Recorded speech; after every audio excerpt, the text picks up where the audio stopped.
one text message, one hidden note, and a shocking confession that would shake the nation. Tyler Robinson told his lover, "Look under my keyboard." What was found there wasn't just a message. It was a roadmap to murder. It began with whispers in a small community. A political figure, Charlie Kirk, was suddenly gone. No warning, no obvious threat, just a chilling silence. Investigators rushed to the scene. At first, confusion reigned.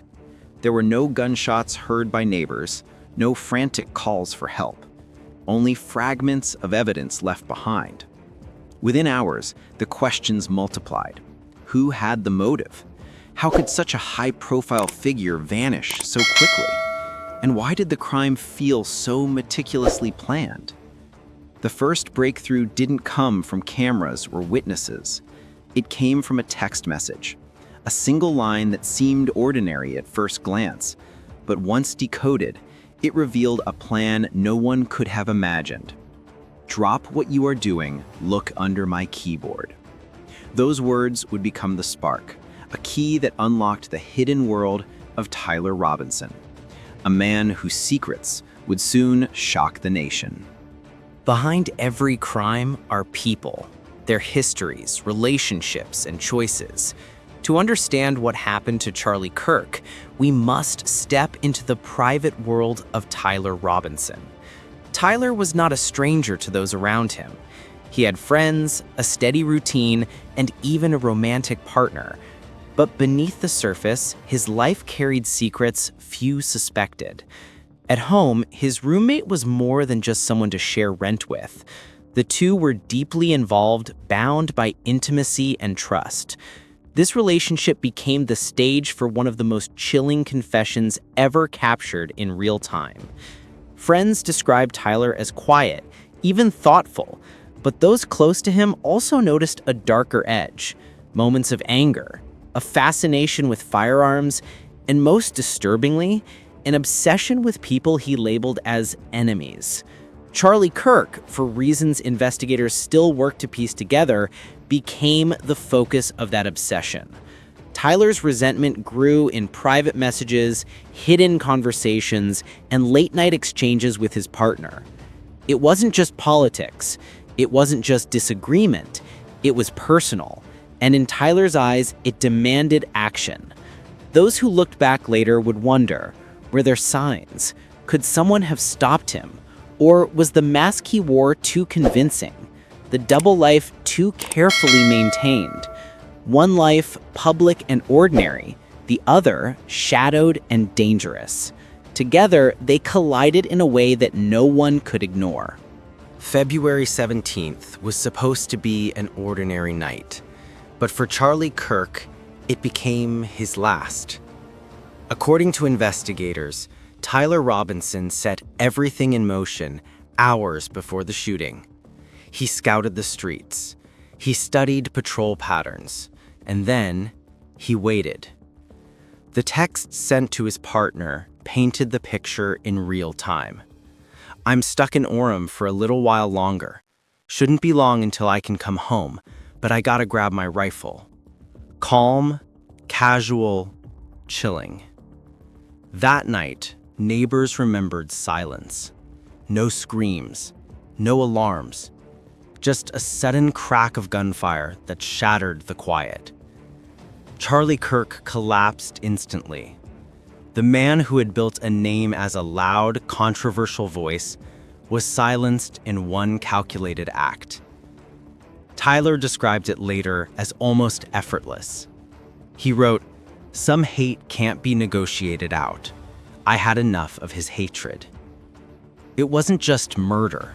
It was assassination. Planned, deliberate, and cold.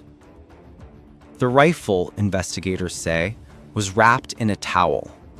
Bullets engraved with markings, prepared like signatures. When the shot was fired, Tyler didn't stay to watch. He melted into the night.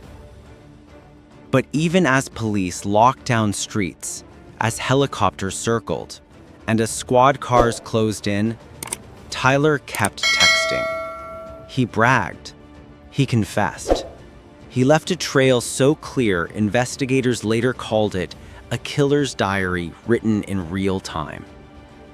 In those hours, he believed he could outsmart them, hide the rifle, change his clothes, blend into the crowd. But one truth was already sealed. The night Charlie Kirk died, Tyler left behind far more than a body.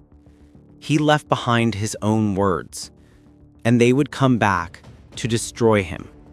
In the days that followed, investigators began piecing it all together. And the picture they found was damning.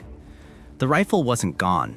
It was hidden, wedged inside an old duffel bag, wrapped in a towel, still damp with the smell of gunpowder. Ballistics experts later confirmed the grooves on the bullets matched the weapon exactly.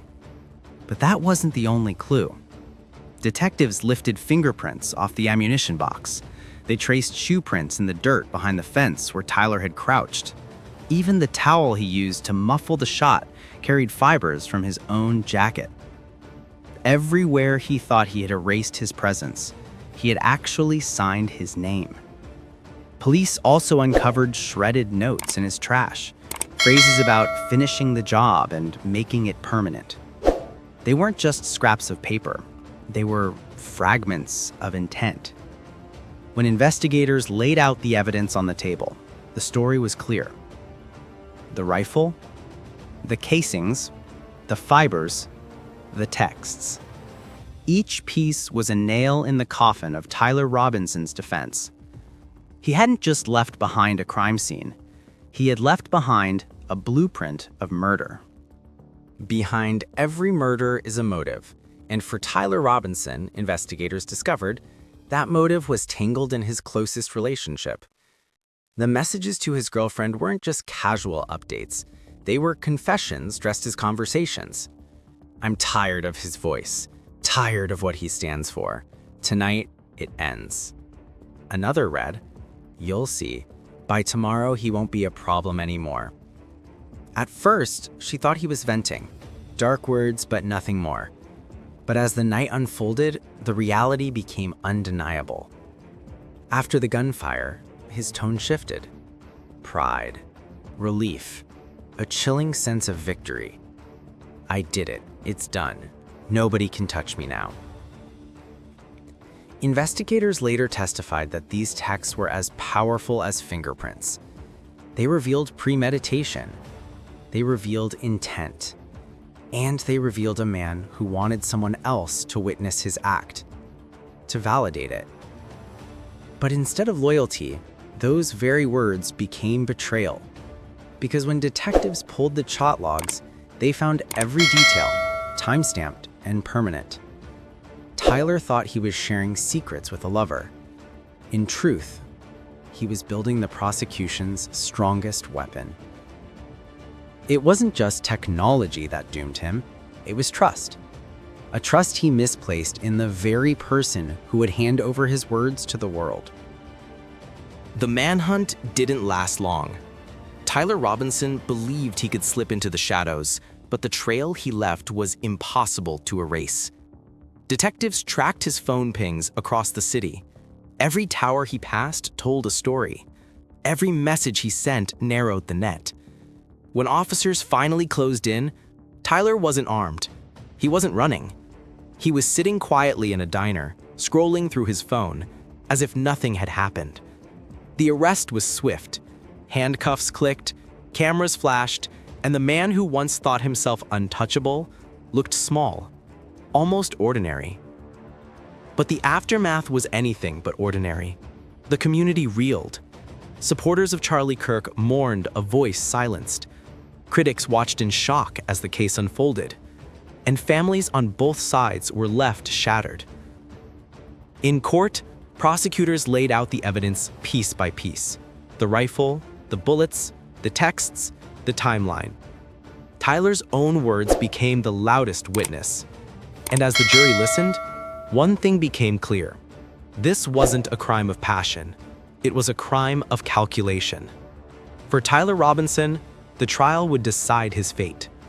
For the rest of the nation, the case became a chilling reminder of how hatred, once acted upon, leaves scars that reach far beyond a single trigger pull. The courtroom was packed. Reporters filled the benches.